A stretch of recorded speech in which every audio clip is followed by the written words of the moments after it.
Hello, and welcome to the Holy and Honey podcast with your host, Kelly. And Farron. And today we have a special guest. One of our friends, Evelyn, is here today. Thanks for having me, ladies. So excited. My gosh. We are honored to have her here. She is a faithful woman of God. And a lot of you guys have been asking for more info on just singleness and how do you wait well and all the things. And Evelyn has been the most faithful woman of God. She is in her 40s and she is still single and waiting for God's promise and has desires of her heart that are not fulfilled yet. And we just want to dive into that today. Yeah, I think that's one of the things that we don't understand of like, how do we do this well? Like when we don't see the things that are a desire in our heart that God knows, and we know his design and we know his thoughts on all of the things. And sometimes it just doesn't happen when we want it to happen. So just tell us a little bit of your journey and how like you have been able to stand in faith and just be like, God, I know you're faithful, and what that's looked like for you, because we honor that, like your story and how you are helping women right now who are waiting do that well in an honoring way to God. Thanks for having me on this topic so much. I mean, I can talk for a long time on this, but it's been beautiful to just see God along you said it's a journey. It's been quite the journey. But I think even at 44 now, I look back and I see him even more in it than you can go through a moment and you not see God in it, because it's like you're in the pain of it. You're in the midst of it. Yeah. It feels dark. It feels lonely. But like when you look back, you're like, oh my gosh, like he so knows everything. And you can start seeing some of the reasons why, I feel like. And so going back, I was one of those girls that would take a pen and a paper and write down, but when I turn 21, I'm going to graduate this.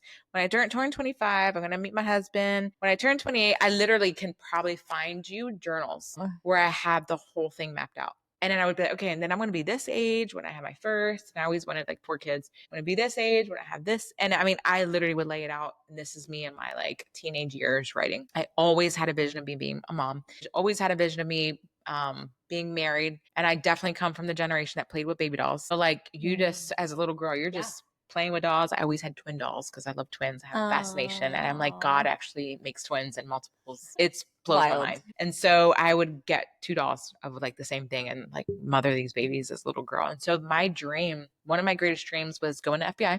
And the other one was if I didn't do that, then I was going to be a mom, wife with 4 kids. Most of them were going to be boys. I mean, I just had it all mapped out. Lord, this is what you're going to do. And, when I started walking with the Lord at 21, pretty quickly after I met a man that loved Jesus. And that was like very crazy to me, because I was like, I'm in college. I'm trying to figure out how to live for Jesus while I'm in college after being rebellious and crazy for a couple of years. And this man loved Jesus. And so I was like, all right, this must be my husband. And we started dating. Awesome man, but got engaged. And then at 20, I think I was 25 or 24 when started realizing, oh my gosh, this is not my husband. And my dad would tell me, I have an awesome dad. My dad loved him. And he was like, I just don't think this is your husband. Wow. And I just would keep going. I'm like, but dad, and I just keep going for it, man. But his words always marked me, something about a dad that's in your life that they just be knowing sometimes. Anyway, thank God. Long story, that relationship, 3 months before the wedding, bought everything. Had my dress, had the venue, all the bridesmaids, all the groomsmen, had all their, everything. The only thing I didn't have was the cake yet, because I was just picky and hadn't made like the confirmation yet, but broke off this engagement and literally went to church the week after and would not worship with my hands up because there was so much shame in regards to like everyone in this church knows he was very popular. He was an artist, musician. And so everybody knew, like us, knew that the wedding was coming. There was so much shame that came after that in regards to like being around people. So I wouldn't even raise my hand because the ring was no longer on my finger. And in my mind, everybody was staring at me. Who am I? Like I really thought the whole church was looking at me during worship. Pop that bubble real fast. She was like, no. Girl, ain't nobody worried about you. But like, that's what I was like feeling. I was like, I don't even want to come to church because like everybody's going to find out and be like, when's the wedding? How's it going? Yeah. And I have to tell you, I just invested my last couple of years of my life into this man. Wow. That is no longer my man anymore. And so I went through a really interesting process with that, with the Lord. Honestly, I wasn't sad about breaking up with him. There was obviously, because I could see it now. I was like, I think there was part of this relationship. It was just part of the dream.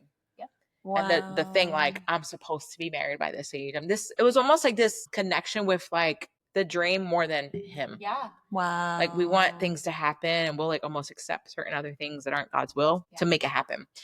And so Wow. interesting, real quick, a couple months afterwards, and maybe a couple months or a year later, he ended up in prison for a while. The Lord was like, there's so much that I spared you from. I still think he's an awesome man. He just had things that he was working through and wasn't ready to do this yet. And so it led to me walking into this gratitude that people were like, man, you don't look like you're grieving about like your whole life. I mean, you're about to like literally leave everything, go move, buy this house and all this stuff. And they're like, you seem to be doing really well. And it was because this gratitude came over my life that I don't think I had experienced with the Lord yet.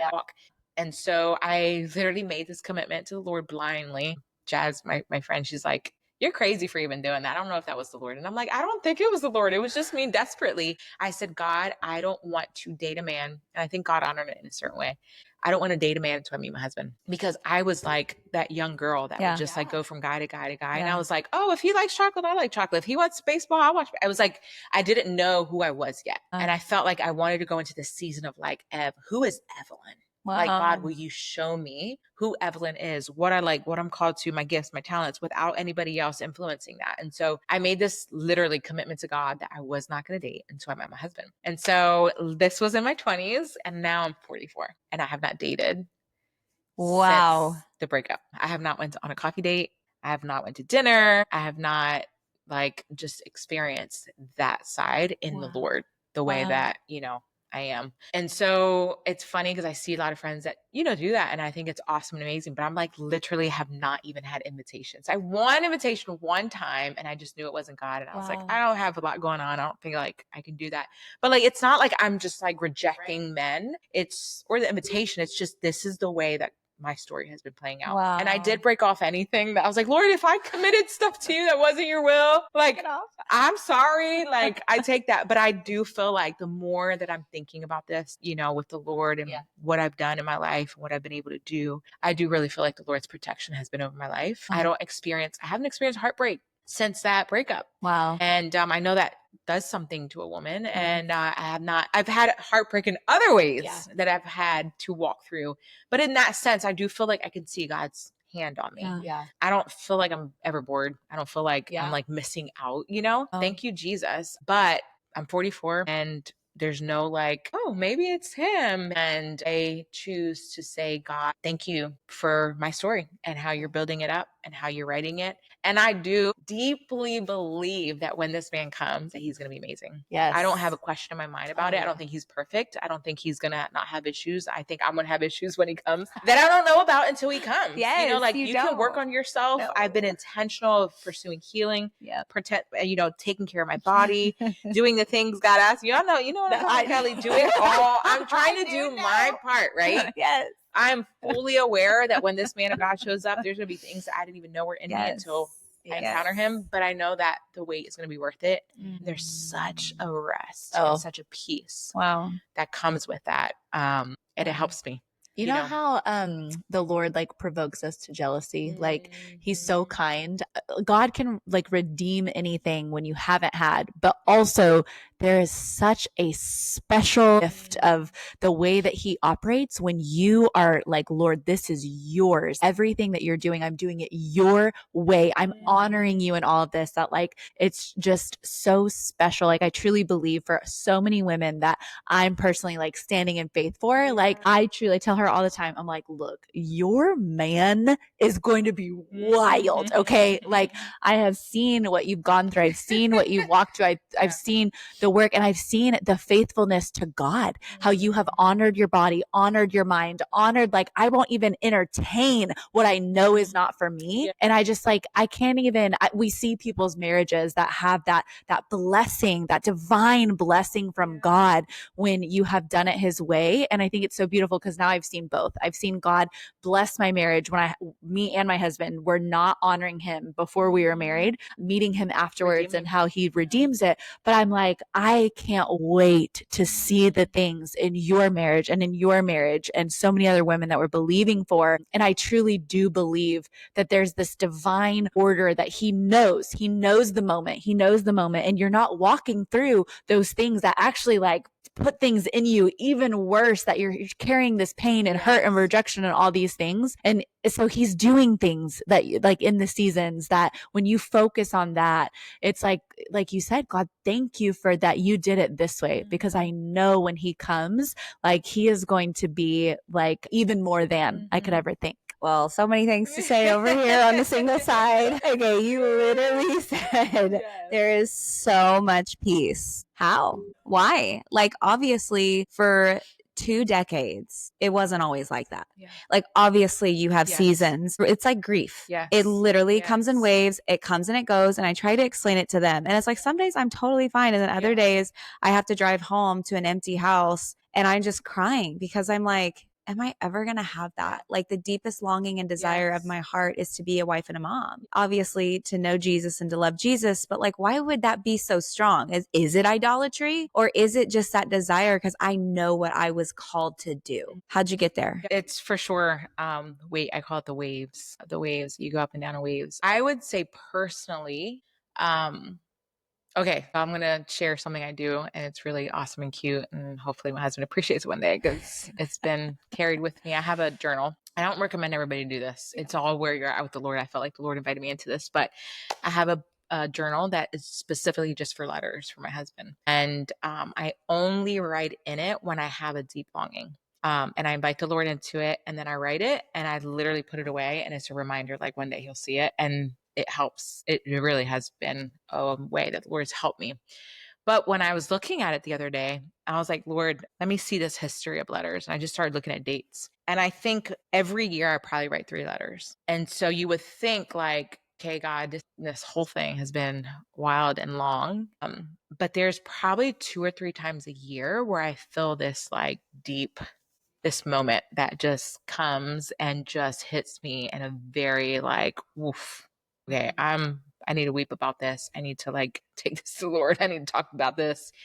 And I feel like early on when I started walking through, because I mean, again, I was 20 in my mid-20s when I was about to get married. So I would say probably not. I thought by 30. When this breakup happened, I just knew we're breaking up. Give me 3 years. I'll need another, especially in the things of, and I travel. Like some people are like, do you ever leave your house? Maybe you need to leave your house more. And I'm like, that's not my story. I go out. I'm in a big church. I go to conferences. I used to go to conferences for like my birthday and stuff. What? And I don't have a conference. I feel like every Sunday is a conference at Mercy College. I don't need to go anywhere unless the Lord tells me. But I don't feel like it's because I'm not putting myself in places with men. And so, they would say that. I'm like, no. Like, you don't understand. Like that's a whole other story, what the Lord's doing recently in me. But I feel like the Lord, I almost lost my train of thought thinking about all the other things I could go right now. Do it all. I feel we like need it all. These times of longing have been like the Holy Spirit himself drawing me in the most intimate way that other things have not taken me to him like this. And so when that deep, maybe twice or 3 times a year, when that comes, it's just different. Like you said, it's hard to explain to like a married friend, and you're, especially when you're like in your 40s, you're like, no, you don't understand. Like everyone else is in their 20s and 30s. It's not everyone else. That's what it feels like. Right. Like it gets amplified. Right. And so I take this deep longing and I weep about it.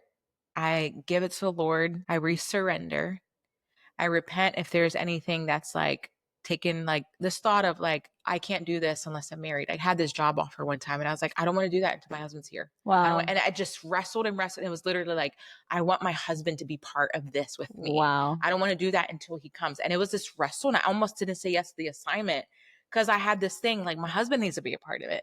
And I had to repent for that. And so I have to like just search. I weep it out and I search in my heart. I'm like, is there anything that's out of order here? And then sometimes it's not. It's just God's like allowing me to remember that this is still here and it's okay, and just invite him in it. And so I'll end up writing my letter and I'm just like, man, you're worth the wait. Or there's other crazy things that I'm thinking about that I'm like, man, I remember one time, this is really exposing my personal stuff, but if it'll help somebody, it's fine. I'm like, I can't wait to do a Sabbath with you. It was just like, I was on a Sabbath and I was like, I'm such an introvert. I shut it down. I don't really talk to people on my Sabbath, the Lord, or like a really close friend that's refreshing. And I'm like, I can't wait to figure out how we're going to do Sabbaths. And I just thought about, and it literally like the Lord just comes and he is like, that's why it's worth the wait, because he's going to know how to Sabbath. Wow. He's going to be a man that honors the Sabbath.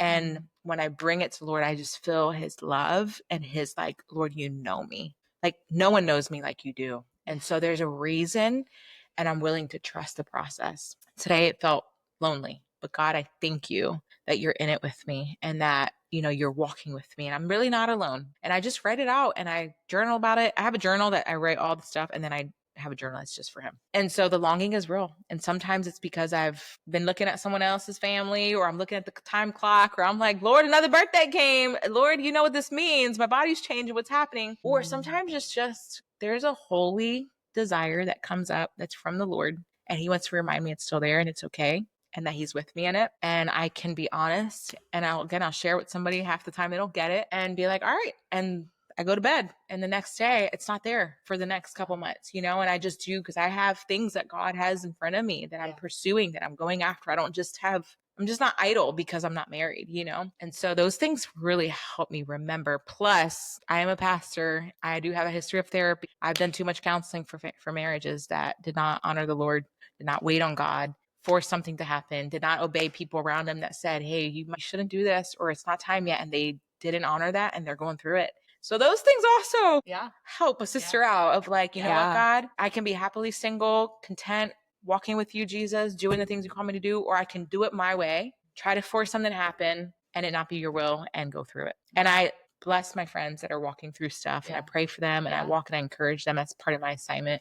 God will get them through too. And he's done that for so many, but I'm still at a place where I have a choice. I still have a choice to do it in God's timing with him, or I can try to make a way for the sake of time or for the sake of mothering. That's a whole podcast there, because I want it, because I desire it, because it's deep and it's heavy, and or I can just say, God, I know it's heavy, but you're in it. You have a reason. I don't always get it, but I trust that you have not passed me by.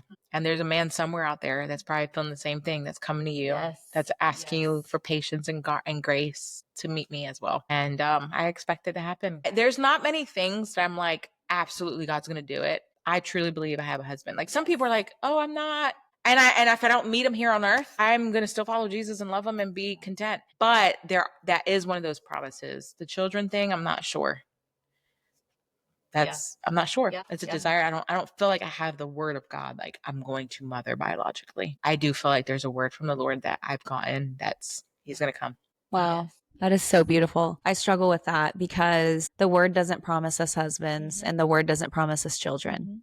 It doesn't. But it does say if we delight in the Lord, that he will give us the desires of our hearts. Obviously, we know when a desire is of the flesh, but I don't believe having kids and getting married is a desire of the flesh. Like I believe it is from the Lord. So for me, I wrestle with that. I'm like, you didn't promise me this. So like, do I like command it to come? Do I call things as they aren't, as are like, as like, what do you do with that? Because when my friends try to encourage me and I get like really just hard, I'm like, I love what you guys are saying, but I'm not promised this. And I know God isn't one to just like dangle a carrot in front of me and say, oh, look, you know, kids and a husband. I know he's not one to do that. The enemy does that. But again, it's not promised. So how do you deal with that? And then you said something. You were like, I'm going to go to bed and I'm going to wake up and I'm just going to go and do all these other things that he's asked me to do. What does that look like? And how do you know what to do in that moment? Yeah.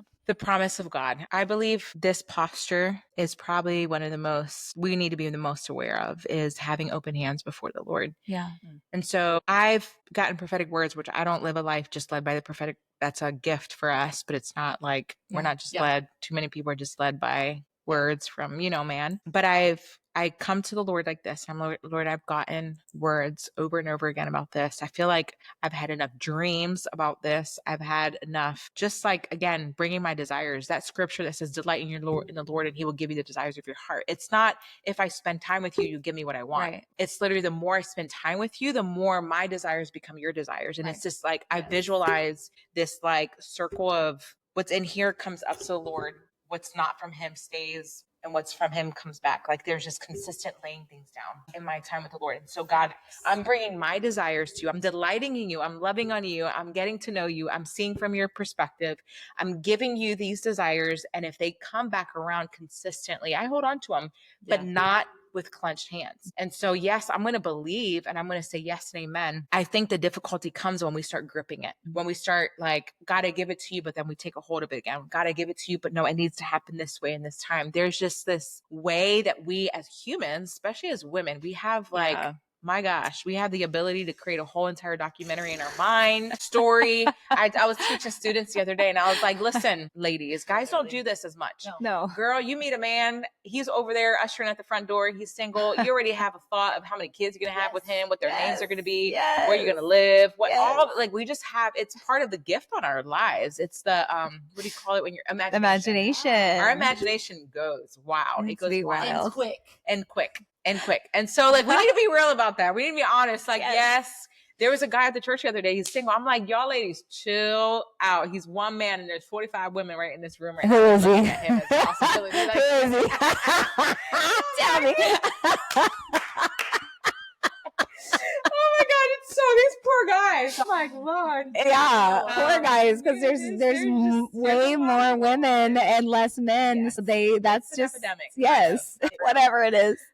They're around. I keep saying they're around, but it's so important again to say, God, this is continued. I surrender this thought several times a year. Okay, God, I'm surrendering this to you. And if this, I believe there's other things, like even the whole like mothering thing. Again, I had a moment the other day and I was like, oh, this came out of nowhere. So it's just like this process I'm on with the Lord. And I'm like, God, I don't have to figure it out right now. Yeah. This is how I feel today. I'm going to give you this longing, deep desire. And if it does, I have to settle in my heart. This is the issue. If I settle in my heart that I'm not okay until he comes, it's an idol.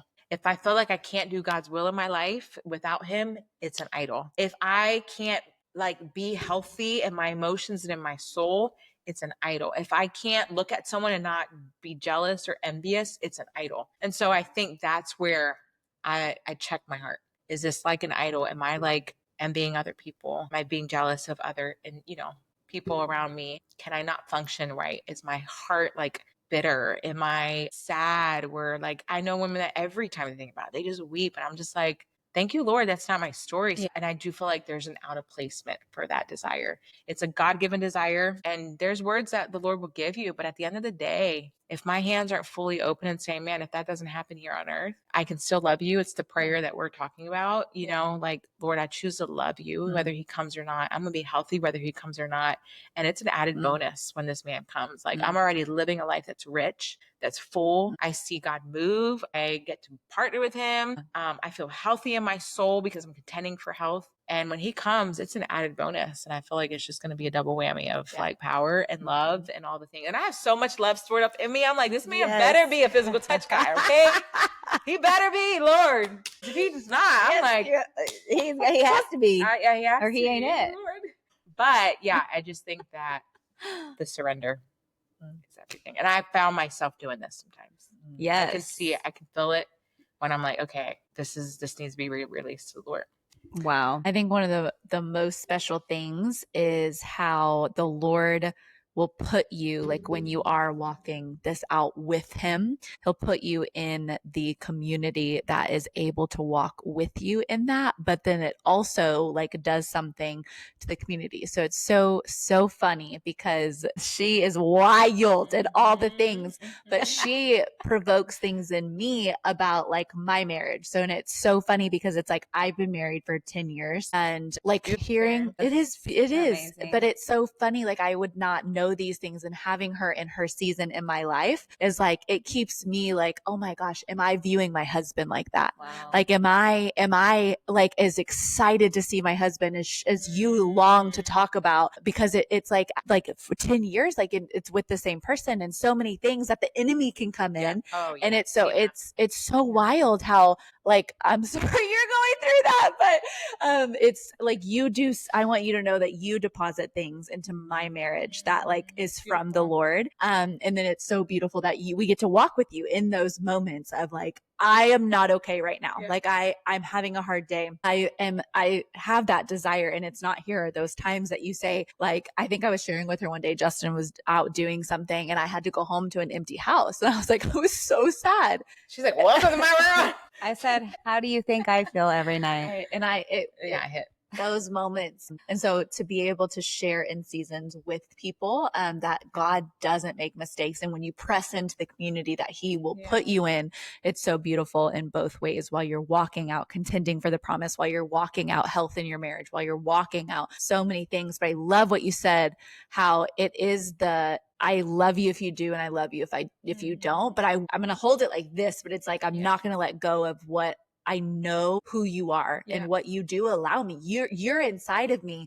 allowing these things that aren't going away. Like, you would take it away if it wasn't from you, especially when you're spending time with him and you're like, your life is fully his. So maybe like speak to that a little bit of, the Lord is going to show you through the waiting in the season, like the intimate moments and how you're not passed by, and what he's done in your life, how you have felt him more. You see him more walking and waiting that season out to encourage somebody. I would say too that one thing that's helped me a lot in that space is I believe everyone has something that they're waiting on. Yeah. If we had everything we wanted, I don't know if we would even the love relationship with the Lord, the trust, the constant blind faith that we would have. If we just got everything that we wanted when we wanted it, I don't think we would be well. I think we would be large-headed, big-headed, whatever. It wouldn't require the faith that we walk in, the blind faith. I believe that every single person, there's something deep in their heart that they have to wait for. And if I just am so that's another thing. I get consumed with what I believe I'm supposed to be waiting for, when there's a mother over here waiting for to have a child, when there's, parents over here waiting for a prodigal kid, that their kid is bound by addiction and overdoses. They don't know if he's going to live or die. There's someone else that has someone in prison for whatever reason. There's always something that God is like, will you love me regardless? There's something there that is difficult. It feels like a mountain, but are you willing to stand on that? Are you willing to, not see it with your eyes, but believe it and declare it and contend and fight for it and love me regardless? And so I think that helps too. I have one of my best friends is believing for her husband to walk with the Lord. And I'm thinking to myself, like, we have a very similar, she's the one that I'm like, girl, I didn't tell you what happened today. Like, we're on a Marco Polo relationship and friendship because she's up north. And there's moments where the weep and the groan and the tears that I also shed for her in her situation remind me, like, man, I am not in a worse position because I'm not married than her. Like, she's in a position right now that needs just as much faith, if not more, to contend that this man is going to be a man of God. And so I'm over here going home by myself. She's over there going home to a man that, is where he is. And I'm like, man, we're both contending on something. We're still believing for something that takes a miracle from God, or the provision of the Lord. And I don't know, it just does something to me where I'm not so like inward, because if those moments come and I just stay inward, like, again, it takes longer to get out of it. I feel like those moments help me remember, like, man, God, I need to walk in faith. I need to grow in my faith. I need to find joy in other things. I need to hang out with friends. Sometimes it is hanging out with friends, that, or even families. I love being around other marriages because it does something to me. Like, even having brothers in my life, this, Kelly, you're like, okay, who's going to help me with this? Oh, it's a friend's husband that shows up in that moment where the enemy is trying to make you feel like there's no one there for you. There's no man that, is going to show up for you that day, and a brother in the Lord comes in. And so I know what that feels like, to feel like, man, everyone's moving on with their life, and then there's something that comes quick and checks me. It's like, no. There's people that are in the same position. It just looks different. And it requires just as much faith. And belief. Spirit of patience, my God. I would say to my friend, we say it's the fruit of long suffering. This is long suffering, Lord. And then I think about it, I'm like, is it? Like, man, I know so many other people and some wild things. And I'm like, I can work through that. I can do this. And there's some other people that makes my heart get back into check, Wow. It just seems like everything is about perspective. I don't know who it was, Jasmine or somebody preached a sermon on like introspection or something navel gazing. I think that's what she said. And I was like, she told us to look at our navels. Everybody was like, we were like, what does that mean? And I was convicted. It's so hard because we've talked about this before. My whole life, you shove everything under the rug. You don't talk about it. You muster up and you're strong and you get over it. kind of like men. That's kind of how I grew up. And so I'm going through this whole process now of like, okay, emotions are healthy. You do need to feel things, but you can't be led by them. And like, what's the balance of, well, this just sucks. And this is, it was like, I want to be honest with this emotion, but I don't want to just look at me, look at me, look at me. So it's like, what is this balance of how do we live this life? Because we want to be honest before the Lord, right? But like sometimes it takes me out. And I would love to say like you know, oh, it only happens like 3 times a year. Truly, me walking with the Lord the first 6 years was fine. It was fine. But the last like 4-ish years, 4 to 5-ish years, it's like more days that I worry about it than not. And I don't like it because I know I'm not supposed to, but like, how do you get out of that? Okay. So I'm going to say a couple of things. Let's do it. I think that, one, it's crazy because the enemies try to shame me because of this, but I believe that it is part of the gift the Lord's gave me. Is I do believe that part of why that hasn't lasted or that it doesn't hit so much is because I have had roommates. Roommates. I mean, I don't know. I'm not saying everybody, it's for everybody, but I believe that coming home and being able to share life with someone in my home and being able to learn all that. I mean, I had roommates, again, their enemies try to shame me for it. Like, here you are living with women again. Here you are again. And, you know, there's been this battle of that. But literally when I look from 18 to I'm 44, I think for, oh my gosh, 10 months last year or the year before, I lived by myself. And I can totally see, even though as much as I still like want my own spot of like, but I believe that coming home after a hard day and not just talking to someone on the phone about it, but like coming home and sitting on the couch and knowing like, hey, tomorrow morning when I come in out of my room, someone's there doing breakfast. There's just this companionship that comes through roommateship. I haven't always been friends with my roommates. You just learn how to do life together. It does something beautiful inside of you. It sharpens you. It gets things out of you.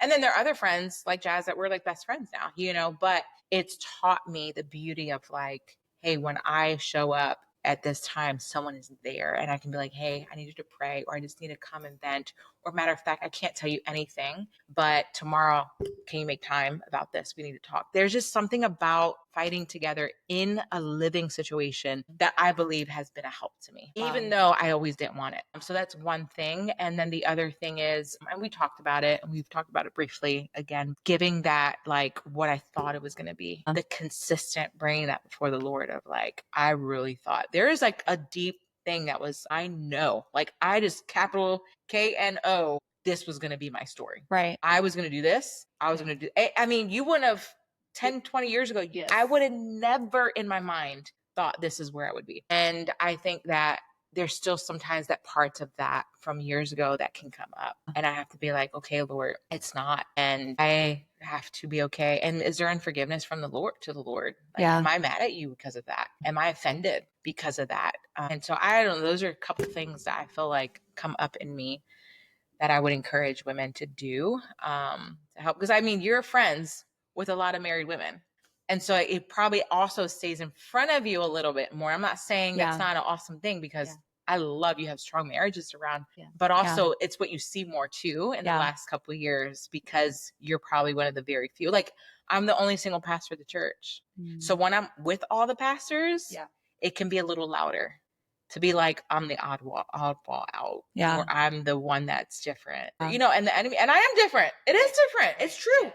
But it's not a bad thing. And the enemy will try to come and make it feel like I am late or this isn't going to happen. It's just a different space when I'm with all of them. And I'm like, oh yeah, I'm the only one that doesn't have you know, it gets louder. And so I have to be more aware and more. Isn't it crazy how scheme. he is loud? Like, the enemy is loud because when you put people in a room, they are having thoughts from the enemy themselves, trying to figure it out. And like everyone in the room, they're battling something that they're wrestling with the Lord. I literally get this like righteous anger towards the enemy because he's so rude. Like he's just so rude. Yeah. And the thoughts that he leads you to, when we are able to share that and expose that, like you're dumb. You're dumb for making me think that, because somebody else is like, I shouldn't even be in this room, right? Like, how did that happen? I have so much shame. What I did, like XYZ, whatever it is. And so I like your perspective on that. When you're able to have a companionship, it just helps make that so small where you can just kind of like flick it away instead of it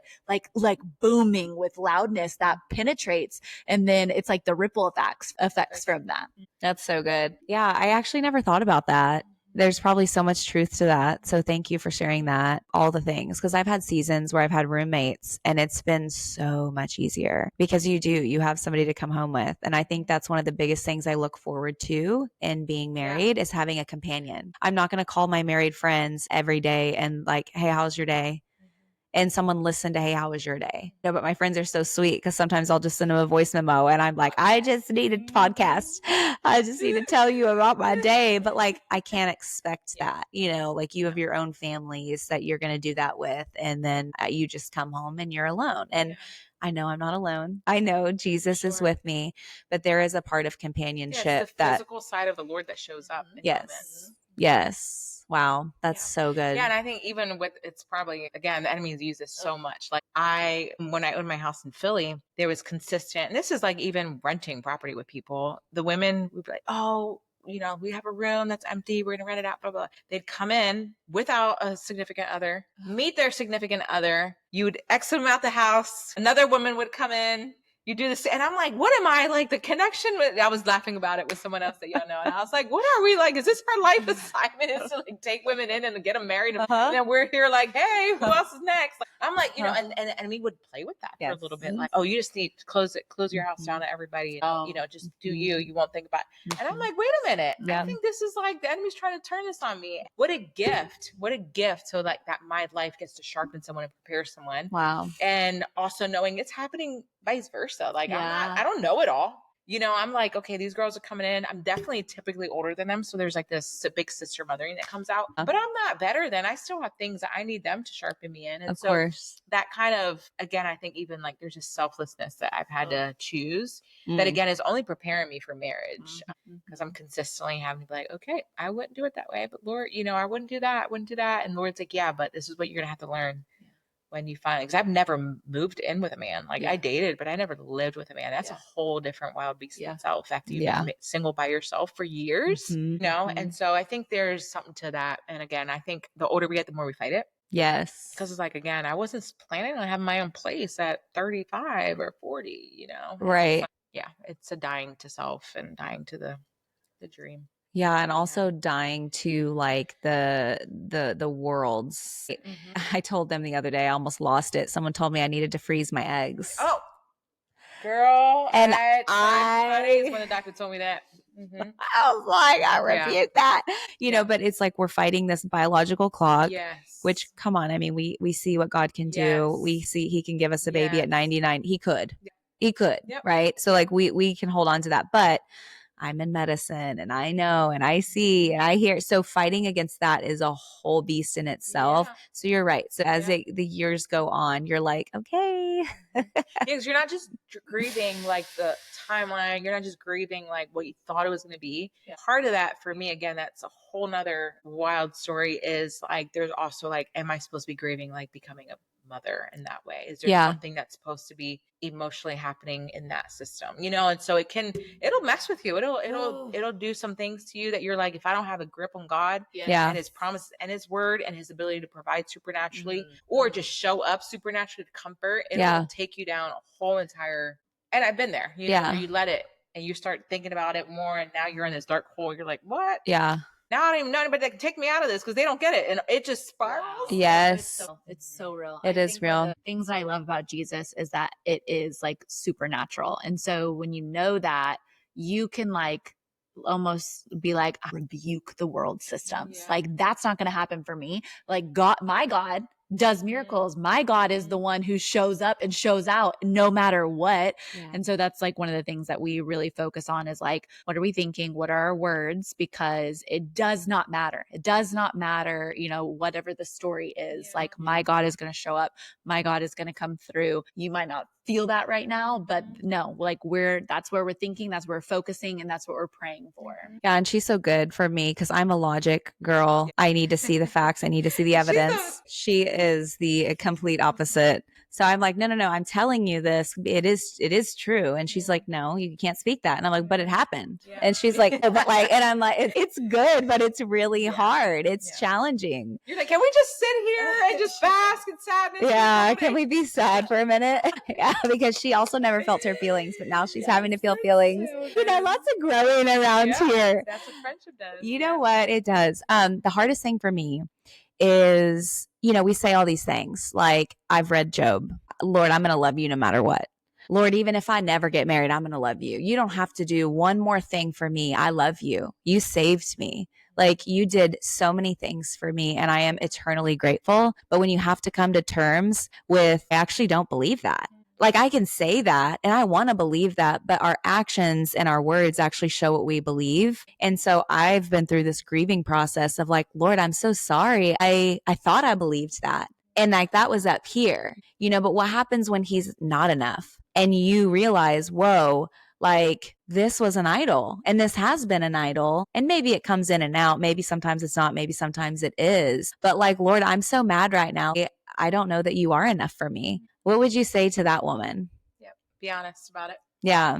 Be honest about it. Again, confess it to somebody and ask him to be everything to you.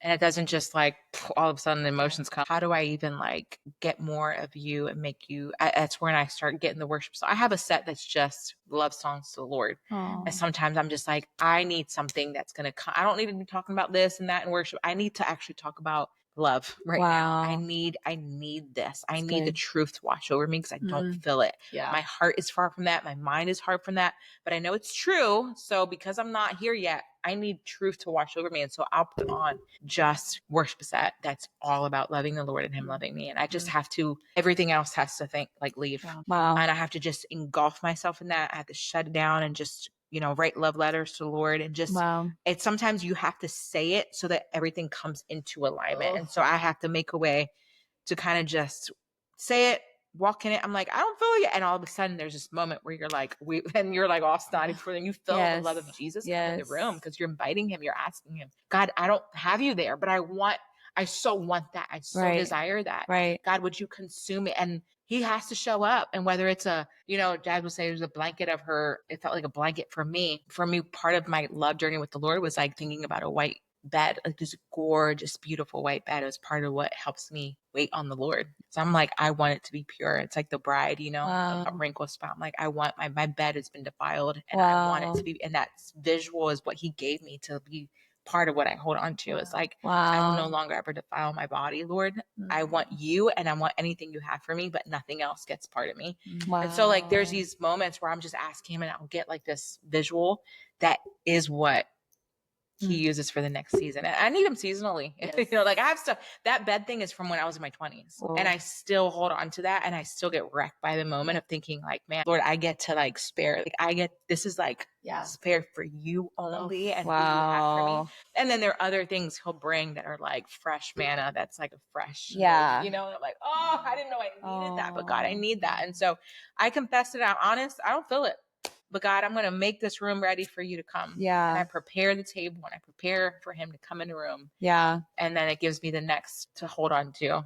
That's so good. It's almost like experiencing again, like the living God and keeping that and holding on to that. Like, this is the most important. This is like what I'm alive for, is connecting with him and experiencing him on earth, because in eternity, it'll all be different and it won't be the things that we feel here now. Not at all. And it takes, like, I would love for you to speak into that. It takes courage and it takes strength to like not force in an unwilling way, but force yourself to get to that place and be in that spot and do it, because nobody else can do it for you. Yeah. Like, you have to be the one to take hold of yourself, of your heart, of your soul, and move it to that place of like I can't even like put words to that because sometimes it's so hard and in those experiences. But when you have, that's almost like when you have that encounter with God, when you're in that place and he shows up, like that, those are those marking moments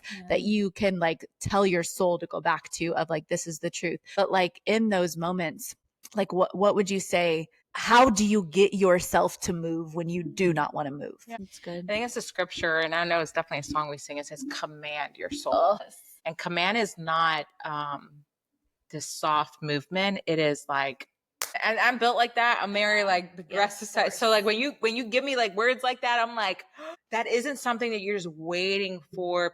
You have to like command that thing. Soul, get in alignment right now. You are in control. You're leading me. You have me all over the place. And there's just like aggressive, I would say the healthy word is assertive. Be assertive about it and recognize that I also, because there's a fighter in me, I'm like, I know the enemy's trying to get in some way, some shape or form. Where's the open door?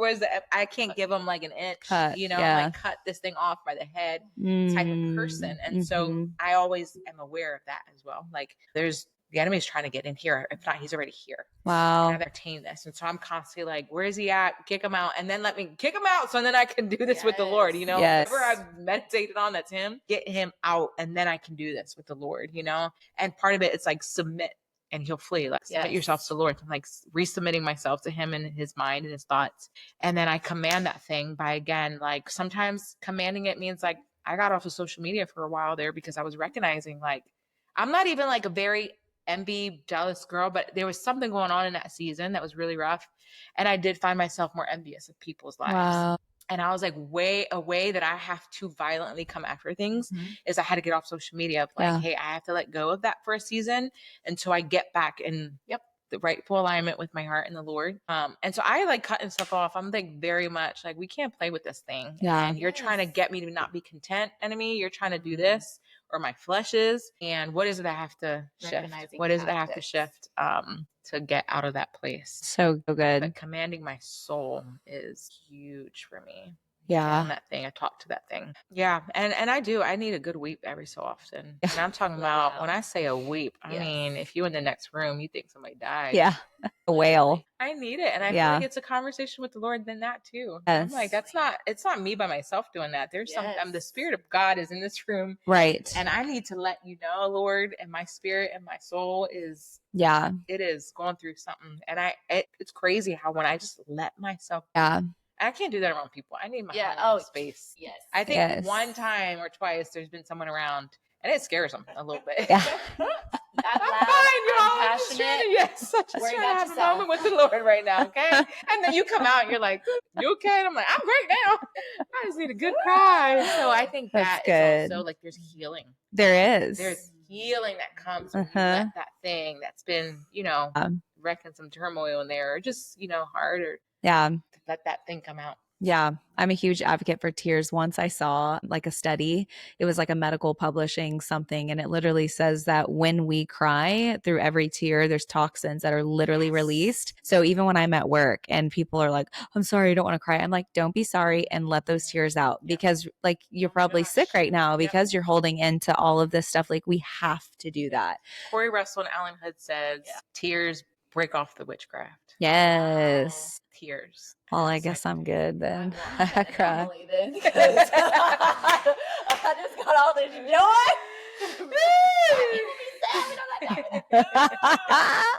Either that or we need to be praying for the Lord to open them floodgates. Right now, he's using it though. Okay, so many good things. Last one, there's so many. Okay, you said something earlier and you were like, I give it to the Lord and then I go to sleep and then I wake up because like I have like purpose. That's something that I recognize. Like once I finally stopped looking inward and stopped feeling sorry for like myself and my situation or whatever, and I recognize I actually do have purpose in the season, because we all know we have purpose, but we're like, well, do we really have vision? Are we really doing it? Are we taking steps forward? But once I started taking steps forward and doing things for the Lord, I felt like some of that stuff just kind of broke off. So what does that look like for you? What do you know that you're called to do right now in your single season, and how can you do it well? I would say carry the kingdom.